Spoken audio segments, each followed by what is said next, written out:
حضرات گرامی،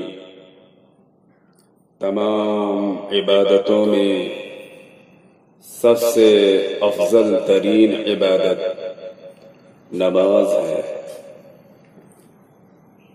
نماز بے شمار برکتوں والی عبادت ہے۔ نماز انسان کو کامیابی کی طرف لے جانے والا ایک عمل ہے۔ نماز انسان کو رنج و غم سے نجات دلانے والا عمل ہے۔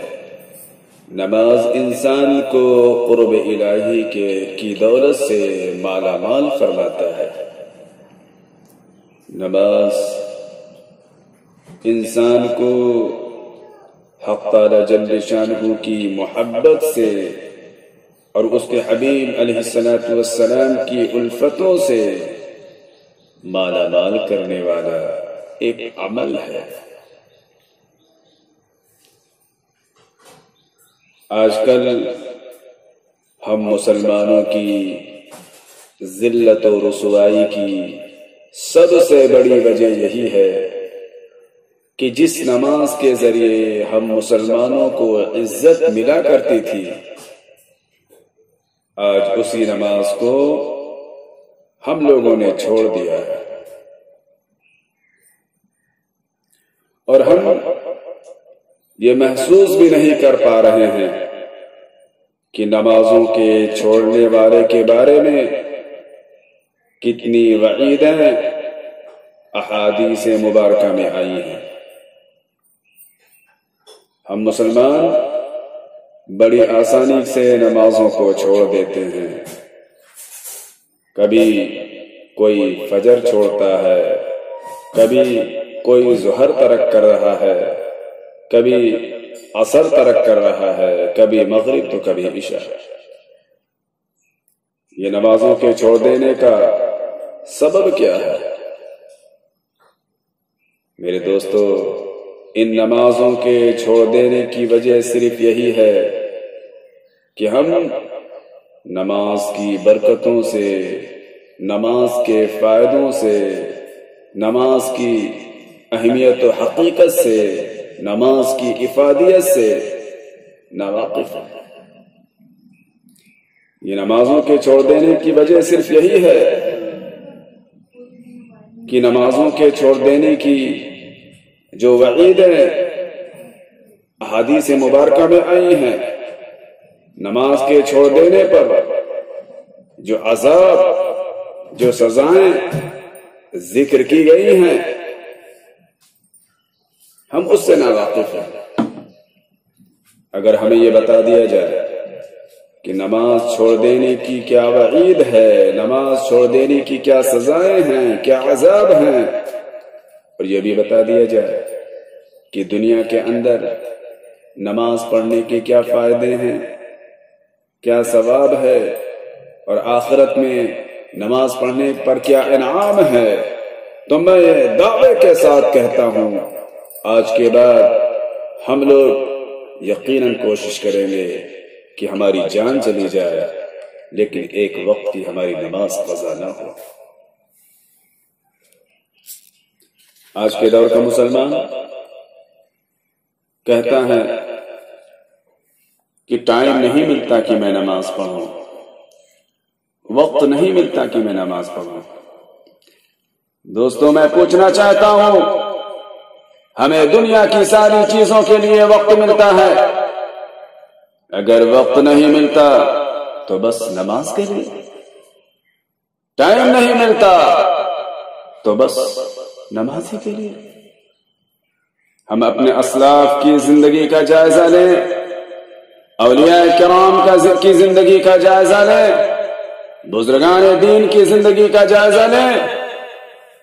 وہ جان بھی دیتے تھے تو نمازی میں دے دیا کرتے تھے، اور نماز سے اتنی محبت، نماز سے اتنی الفت۔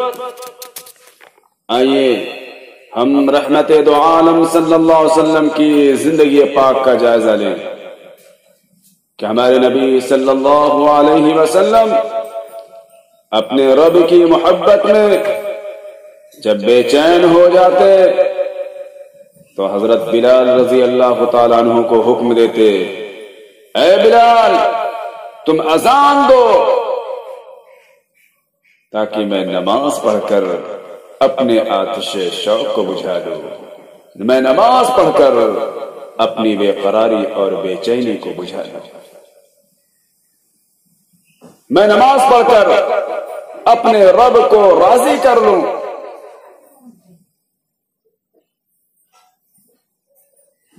آج کے دور کا مسلمان اپنی بے چینی کا علاج، اپنی بے قراری کا علاج شراب اور ناچ گانوں میں تلاش کرتا ہے، عیاشیوں کے اڈے پر تلاش کرتا ہے، اور نہ معلوم کیسی کیسی گناہوں میں تلاش کرتا ہے، جبکہ اللہ کے نبی صلی اللہ علیہ وسلم فرماتے ہیں، اے لوگوں جب مجھ پر کبھی بے چینی طاری ہو جاتی، جب کبھی مجھ پر بے قراری طاری ہو جاتی، میں نماز پڑھ لیتا، مجھے سکون مل جاتا، میں نماز پڑھ لیتا، مجھے اطمینان مل جاتا۔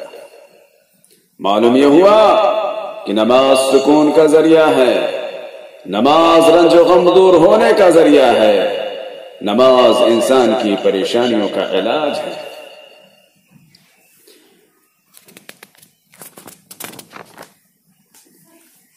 میرے دوستو، نماز نہ پڑھنا تو بہت دور کی بات ہے۔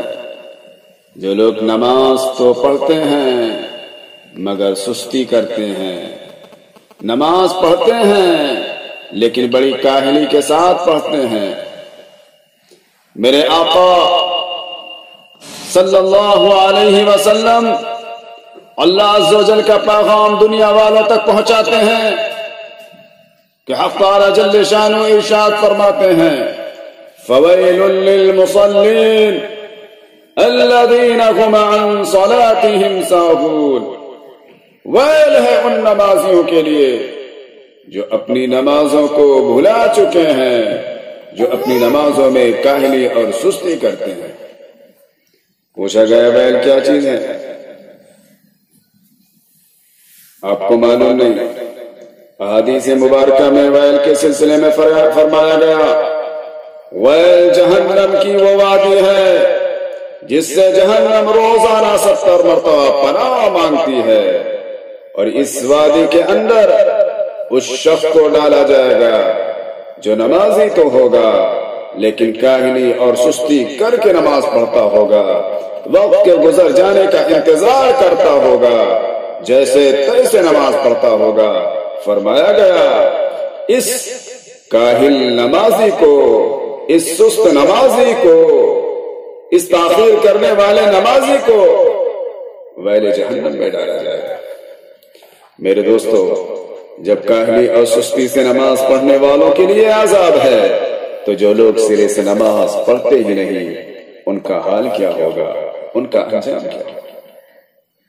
ہم اپنے اسلاف کی زندگی کا جائزہ لیں، اولیاء کرام کی زندگی کا جائزہ لیں، اور انہیں نماز سے کتنی محبت تھی، وہ جان بھی دیتے تھے تو نمازی میں دے دیا کرتے تھے۔ دنیا کے اندر جب کسی انسان کو کسی جرم کے عوض پھانسی کے تختے پر لٹکایا جاتا ہے تو اس سے پوچھا جاتا ہے، تمہاری کوئی آخری آرزو ہو تو بیان کرو، کوئی آخری تمنا ہو تو بیان کرو۔ وہ مجاہدین اسلام جنہوں نے اسلام کی سربلندی کے لیے جان کی قربانی دینے کا عزم و ارادہ کیا تھا، جب دشمنان اسلام نے انہیں پھانسی کے پھندے پر چڑھانا چاہا، جب پھانسی کا پھندا ان کی گردن کے قریب تھا، ان سے پوچھا گیا تمہاری کوئی آخری آرزو ہو تو بیان کرو، کوئی تمنا ہو تو بیان کرو۔ ایسے موقع پر انہوں نے یہ نہیں کہا کہ میں اپنے اہل و عیال سے ملاقات کر لوں، انہیں کچھ وصیت کر دوں، نہیں۔ جب مجاہدین اسلام سے پوچھا گیا کہ تمہاری کوئی آخری آرزو ہو تو بیان کرو، تو آرزو بھی یہی بیان کرتے ہیں کہ مجھے 2 رکعت نماز پڑھنے کی مہلت دے دے، اس لیے کہ ہم چاہتے ہیں اپنے رب کے بارگاہ میں ہم اس حال میں جائیں جو ادا ہمارے رب کو سب سے زیادہ پسند ہے، جو چیز رب العالمین کو سب سے زیادہ محبوب ہے، اور نماز اللہ رب العزت کو بے پناہ پسند ہے۔ دوستو، یہ ہمارے اسلاف تھے جو پھانسی کے تختے پر بھی نماز نہیں چھوڑتے تھے۔